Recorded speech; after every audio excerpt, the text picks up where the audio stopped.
Okay, so let's take a look at how you can import the data files from a folder into Power BI.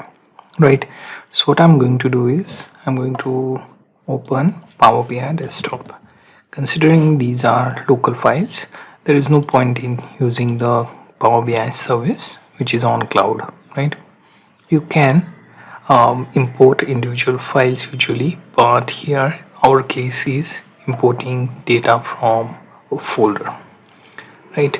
So as you can see, I have opened Power BI desktop. Before we go there, what I can do is I can show you the desktop where I have this particular folder, and as you can see, it has around 159 CSV files and extra statewide CSV. So it's a data about states where there is voting, and where the voting is missed, that data is there. So let's get this data, and for this I will have to choose a folder, right? Let's connect to that, and the folder that I just pointed out, you can browse to that. So this is the folder 36169. Click OK, right? And once we go through that, it will show you the typical view where you'll have to combine and transform the data, right? You can also load it, but in our case I just want to transform this, so I'll have to remove a lot of rows that we don't need, right? So as you can see here, this is the first file. Let's see second file. Okay, you can see all of the files they will show you. You can use keep files with errors to save your time, right? Then click OK. This will open Power Query, right? Now once Power Query editor is open, what you can do is find out the columns that you need and don't need, right? So let's wait for that.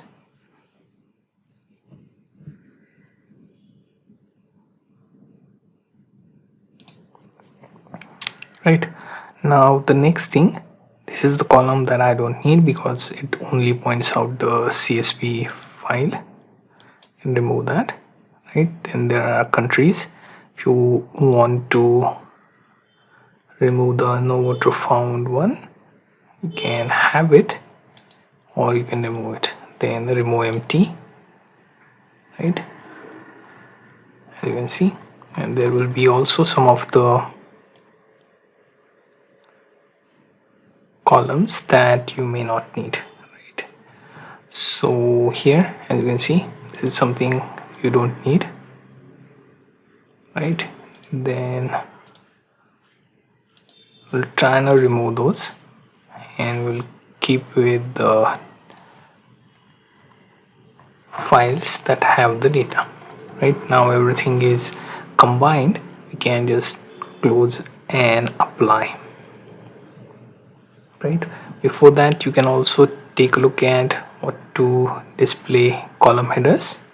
Can use first row as headers, right? So this is my first row, and you can choose first row as headers, right?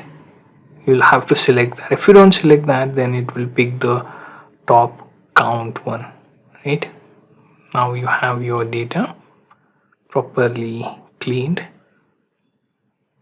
as required. Right, now you can go ahead and apply the changes. If you still want to edit some of the parameters, you can do so. Like, let's see, no water found, and there seems to be nothing here. So we'll try and edit that no water found, right?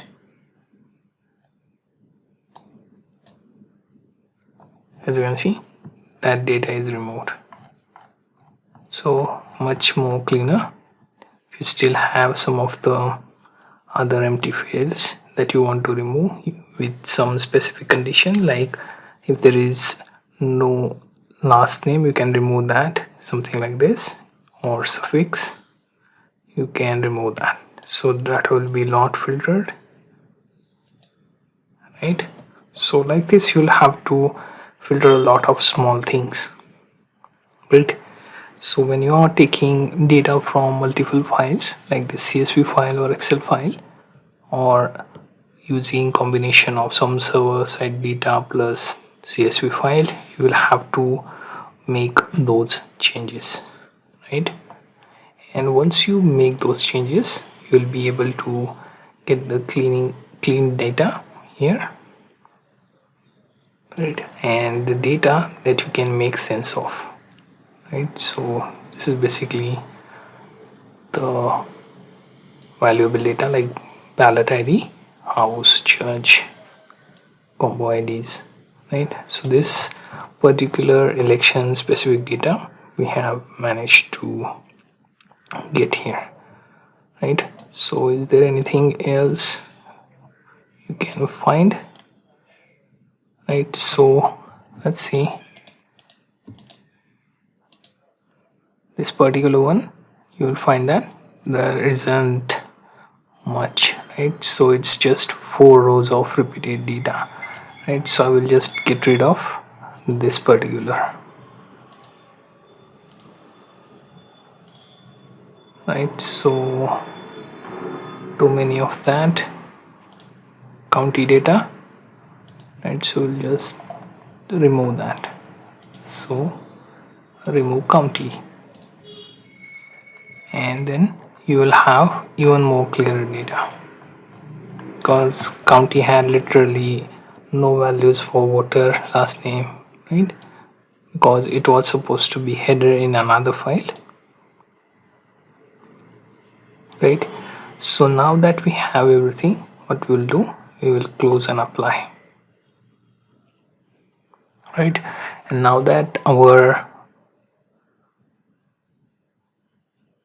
file is being cleaned and we will get our data within fields, we can create the report here, or we can go one step further, we can publish this data set for Power BI service, right?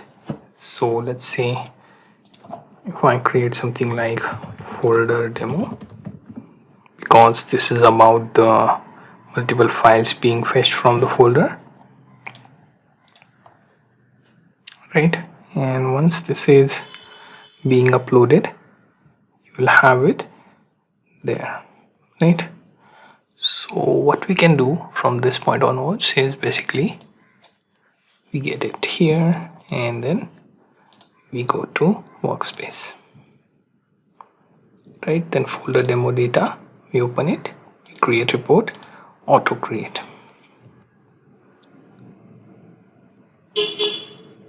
right? And as you can see, it created a report out of that data, and you get voter registration data and also people with same last name from the multiple counties in state registered, mailing address, and few more other things that you can do by selecting.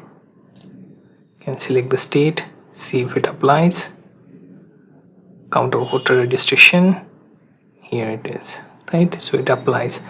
Then we can also take a look at city-wise data, that also gets added, right, by city, right? Then total